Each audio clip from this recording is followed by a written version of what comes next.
Thank you, Madam Speaker. Madam Speaker, I rise to support this report.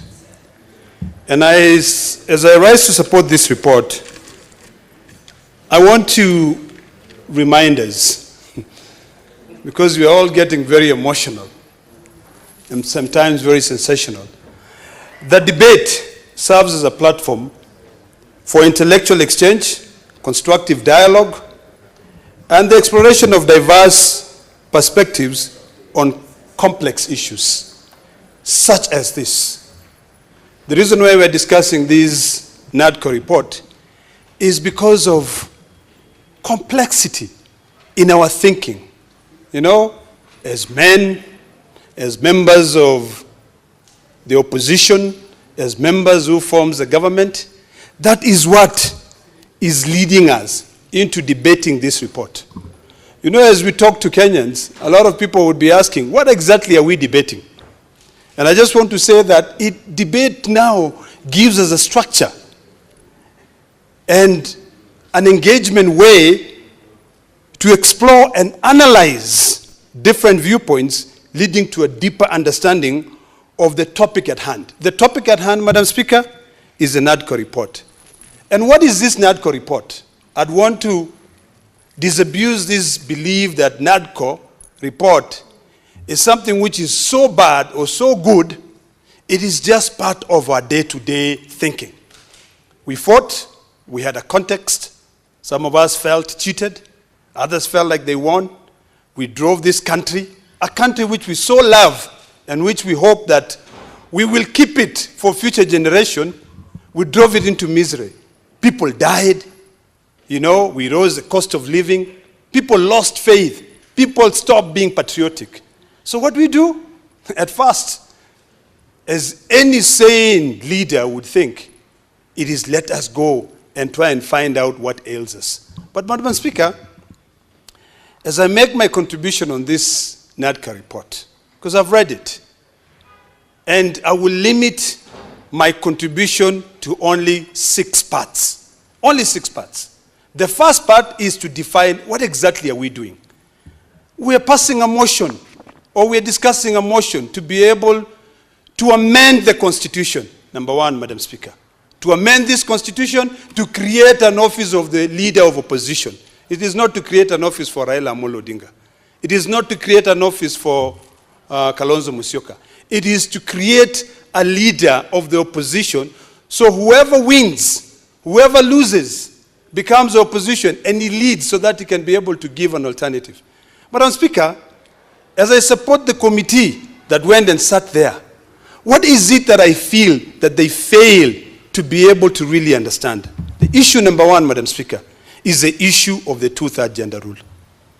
Madam Speaker, I want to reiterate here that gender parity still seems to be unnatural in most people, Madam Speaker. And I want to be honest, and I say that the framers of the Constitution, when they were drafting or promulgating the Constitution of Kenya, they were thinking very clearly when it comes to the issue of gender parity with the county assemblies. And that is why in Article 177, 1B of the Constitution of Kenya, we don't have this beef when it comes to county assemblies. The Constitution clearly stipulates how we avoid this issue. It says that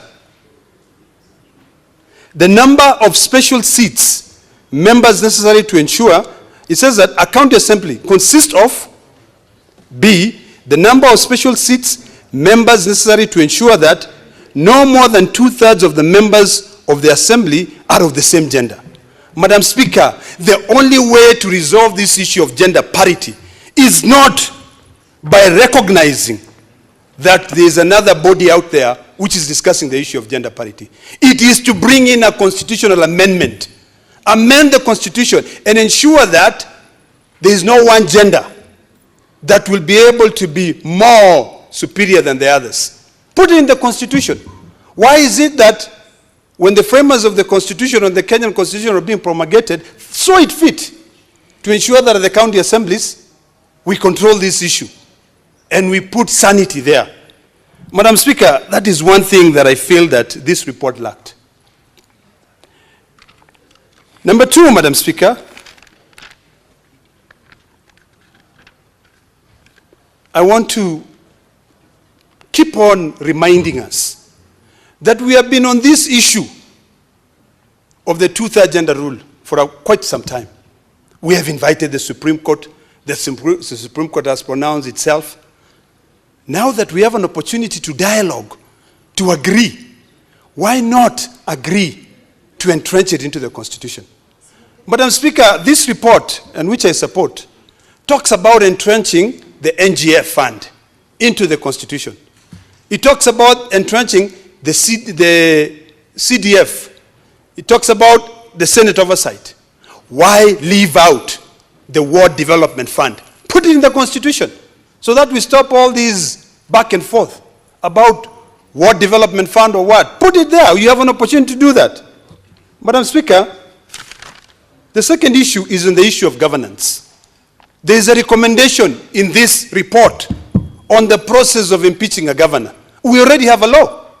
We have the County Governments Act, I think Section 33, that stipulates. Why not just say, amend it, put in a process? You know, the Constitution, and foresaw an avenue where one time, maybe the president has not been impeached. It is true he hasn't. But who says that in the history of this country a president will never be impeached? Since we are borrowing the impeachment process with the County Governments Act of the county government, borrowing it from the presidency, why not entrench it there? Number three, Madam Speaker, because of time, I want to talk about this issue of creating of an opposition leader. Madam Speaker, we have to be very clear. We also need to ensure that the Senate leadership office is entrenched in the Constitution. Currently, the Constitution only has the National Assembly leadership. Why not put the Senate leadership office? This report failed in discussing the legislative role of the Senate, which is something which has always been a beef. Madam Speaker, I want us, when we are amending the Constitution, when we are amending these legislative proposals, because there are about 10 of them, to be very clear that every single bill comes to the Senate except the Finance Act. And the Finance Act must be very clear because it's a money bill. We need to relook at Article 110, the entire Article 110, and especially elaborate further on Article 110(3). It is wrong for us to be here in this Senate, yet we are talking about today, we have 28 pieces of legislation which have been denied concurrence by the National Assembly. Then what exactly are we doing? We had members. I believe that's what we failed. The issue of the IEBC, Madam Speaker, as I wrap up because of the time. This report talks about the process of reconstituting the selection panel. I think it is imperative that we are very clear.